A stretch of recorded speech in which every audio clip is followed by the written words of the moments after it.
brave enough to try again this time. All I gotta do is let go and trust. I'm ready to find the rest of my life. I have to do this because this is not I'm speaking. This is the people who want to tell the world what they want to do.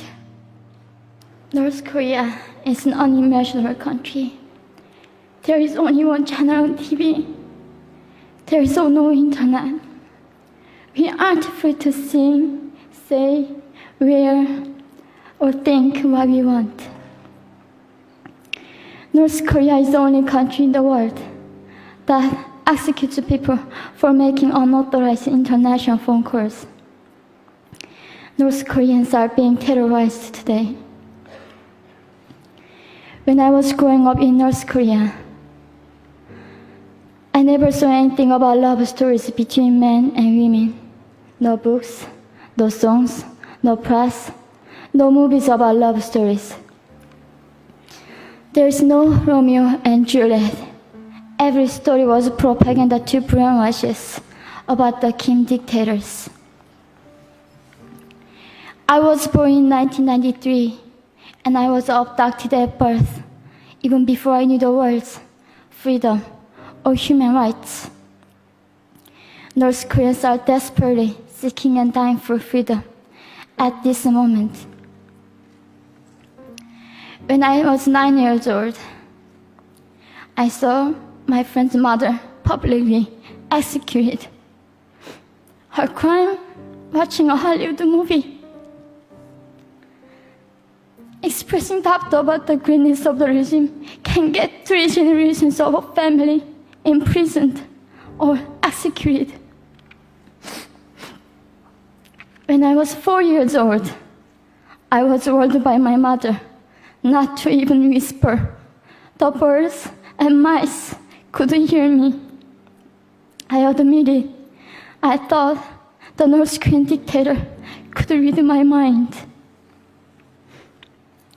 My father died in China after we escaped North Korea. And I had to bury him at 3 a.m. in Secret. I was 14 years old. I couldn't even cry. I was afraid to be sent back to North Korea.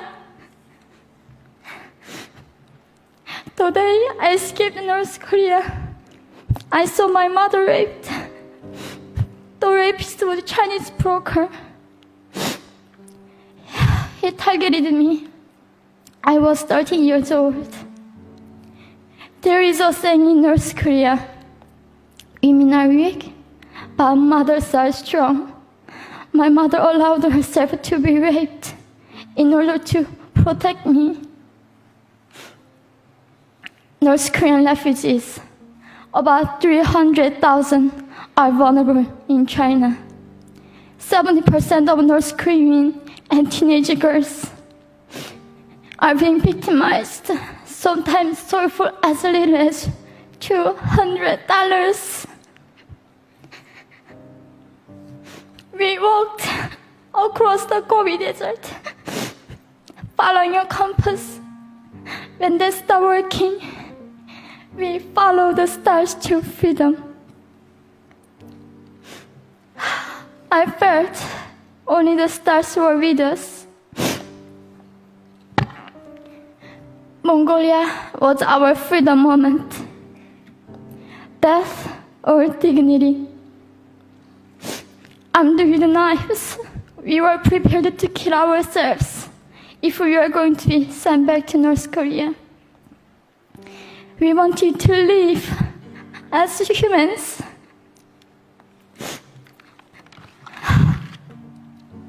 People often ask me, how can we help North Koreans?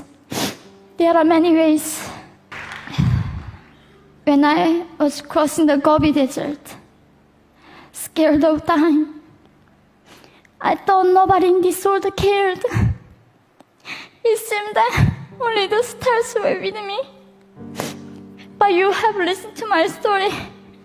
You have cared. Thank you very much. Yeah, so that video actually triggered me. It accessed the deeper pain in me. And my first reaction to that was, my mind was racing and thinking of solutions, of thinking of ways that I could help, that I could take action, that I could like change the world. But then I had to take a moment to see what was accessing, what about it got triggered. And of course I find myself at times like that. My kids in Africa, just like a whole lot of different things. And so I started to go deep and access the part of me that wanted to change that part, like let's change the world. And I had to access the part of me that why was it touched? Why was the deeper pain there, right? I had nothing to do with a girl, I had nothing to do with a country, and yet I was triggered to take action or to do something about it. And unless I could come from that place, it's not going to be an outcome that will benefit either parties. And so much, I was thinking like, here's what I'm going to do. I'm going to get in there. I'm going to get into North Korea, and I'm going to or I'm going to create multi-millions of dollars so I could like buy something out of there, but just do something out of craziness. But I had to come from a place of stillness inside me and see what actually can come out of it. And of course, it always has to do within me. No amount. I started seeing like perspective is everything, and Uni was like sharing the story that changes a lot of perspective of people, because it took me some years for me to get to a point where actually everything I have, meaning the things, they don't matter to me, nothing. And my mom was surprised, like I had my cell phone, and then it fell, or I was telling my mom if it got lost, I wouldn't care about it. I wouldn't take a moment to even be bothered by it. I've lost money, I've lost things of great value. I'm talking about just things, material things. It didn't matter to me at that time. And especially now, I see people getting bummed out of just like simple things, and they get PO'd about simple ideas and thoughts. I started to remember past about how, because a part of me that got access was like, according to her story, they live in a world of, it's almost like slavery. Of course, in North Korea, Mr. Kim, a dictatorship. And, for all the people who were fighting for Hillary Clinton at that time, something I'm just scratching my head, they don't really understand where Hillary came from and Obama, because they don't understand the Democratic Party. If they did enough research, substantial truth research, they're gonna find that's where slavery came from. It's the Democratic Party. I'm not standing up for Donald Trump. He could do that on his own. But all these people that are saying well, because she's a woman. Now here's the deal. Seriously, just look at the perspective. If you're voting for Hillary just because she's a woman, so that equality of all women, you're not getting it. If for you to say that someone is a woman, so I'm going to vote for her so that she could put equality for all women, that defeats the purpose of women having the same equality. Why would you want to stress the woman part when, if in truth you people are saying women should be equal to men, why even stress that part? Do you see what I'm saying? So that's just an example. But if you really trace back, if we had Hillary as the president, America will be so much more like North Korea with Hillary in the White House. now we'll never know. But again, if you just do enough research, and I'm not talking about biased research, because it seems like from even both parties, they both have their biased research on both sides of the political party.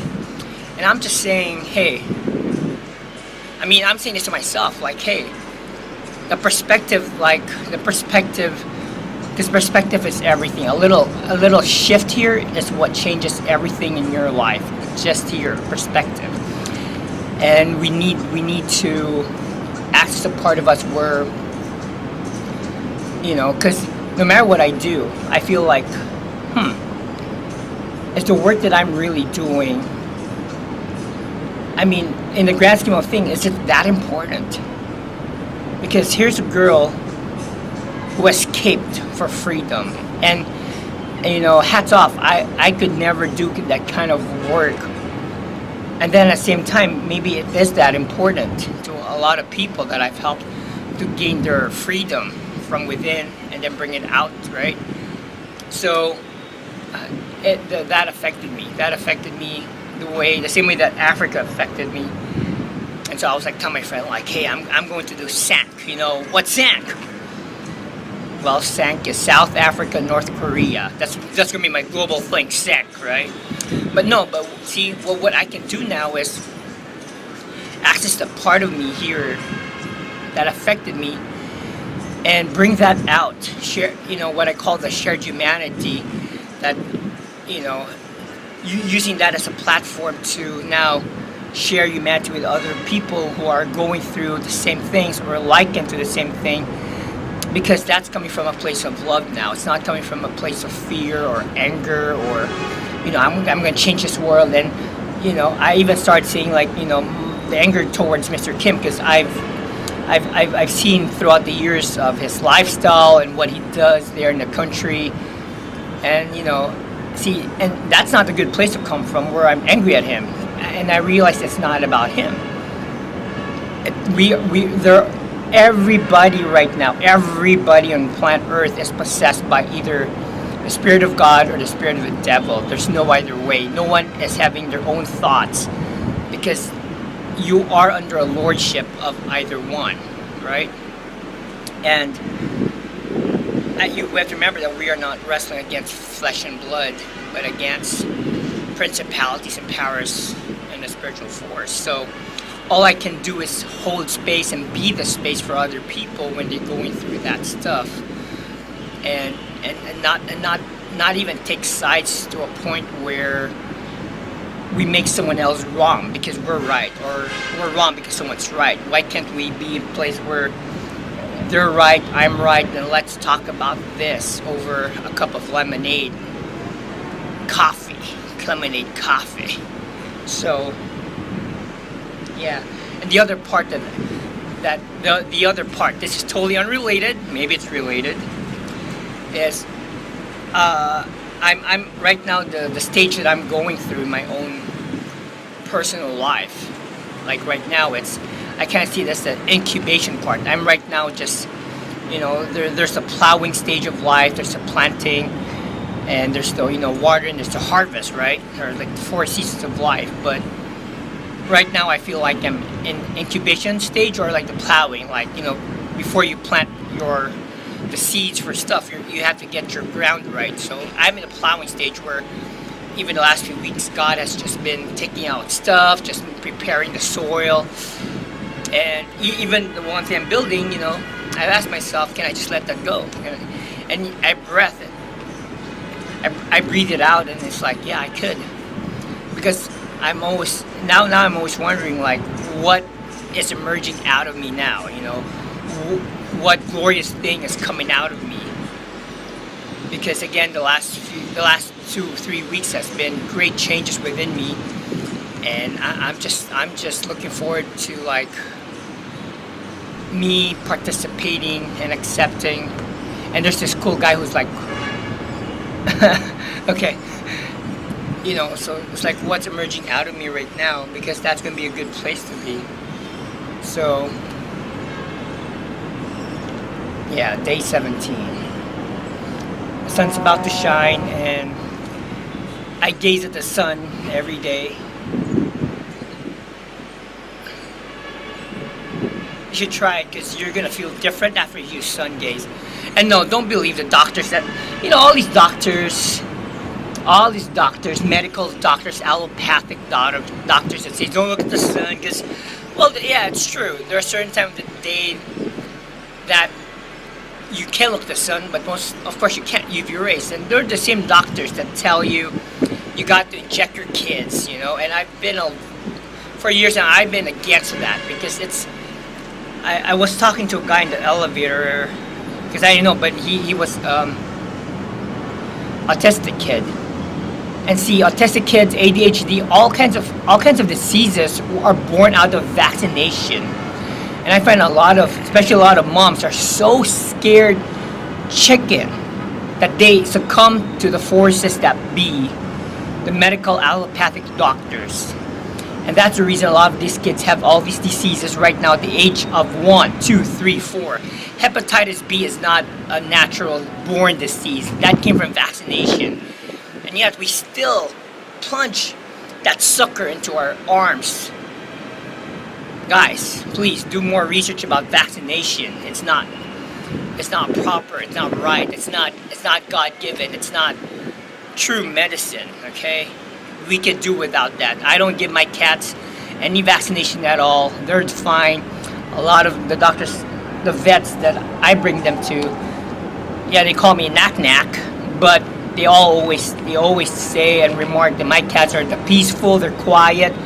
It's the same thing. What happens to kids is what happens to animals.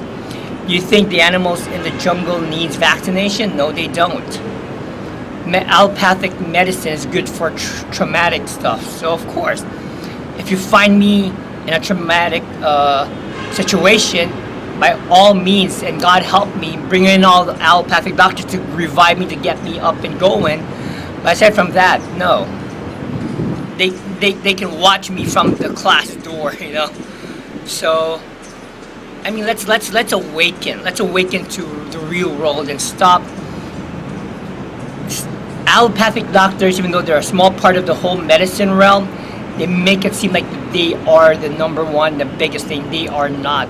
Trust me, believe you me, okay? We gotta stand up for things that are real now and stop succumbing to society and corporations that has the money, governmental stuff, institutions, just stop the fear and wake up to the truth. So day 17. All I gotta do is show up. Be brave enough to try it.